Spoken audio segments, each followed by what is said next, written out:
മണികർണിക ഘട്ടിലെ കാഴ്ചകൾ കണ്ട് സമയം പോയതറിഞ്ഞില്ല. നേരം ഇരുട്ടി തുടങ്ങി.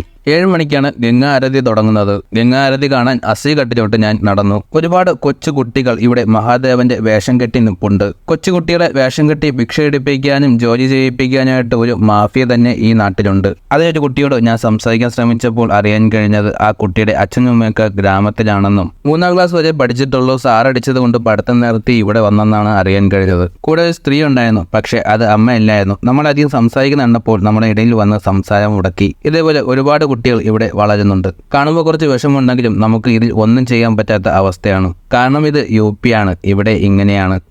महाराज आपका नाम क्या है? किस्मत। हमारा नाम है किस्मत। और किधर रहता है? पढ़ाई हो गया? हाँ। कितने तक पढ़ाई? 30 तक हो गया और चल रहा है? हो गया? छुट्टी ले लिया। छुट्टी ले? क्यों? हम नहीं पढ़ेंगे। क्यों? सर जी हमें बहुत मारते हैं। सर जी मारते हैं। हाँ मारता है, हम समझ गया।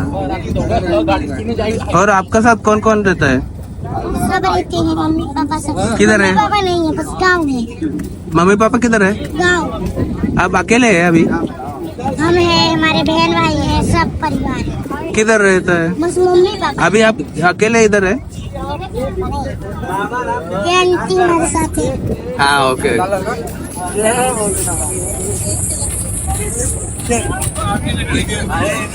തിരക്ക് കാരണം എനിക്ക് അസി ഘട്ടിലോട്ട് എത്താൻ സാധിച്ചില്ല. അവിടെയാണ് വലിയ ഗംഗാ ആരതി നടക്കുന്നത്. ഗംഗാ ആരതിയായിട്ട് ഈ ഒരു കാഴ്ച മാത്രമാണ് എനിക്ക് കാണാൻ കഴിഞ്ഞത്. ഇന്നത്തെ ഒരു ദിവസം കൊണ്ട് വാരണാസിയിലെ വീഡിയോ തീരുന്നില്ല. നാളെ രാത്രി വരെ നിന്ന് വലിയ ഗംഗാ ആരതി കണ്ടിട്ടേ ഞാൻ തിരിച്ചു പോകുന്നുള്ളൂ. വീഡിയോ ഇഷ്ടപ്പെട്ടെങ്കിൽ ലൈക്ക്, കമന്റ്, ഷെയർ, സബ്സ്ക്രൈബ് എല്ലാം ചെയ്ത് സപ്പോർട്ട് ചെയ്യാൻ മറക്കരുത്. പുതിയ വീഡിയോയും വിശേഷങ്ങളുമായിട്ട് നാളെ കാണാം.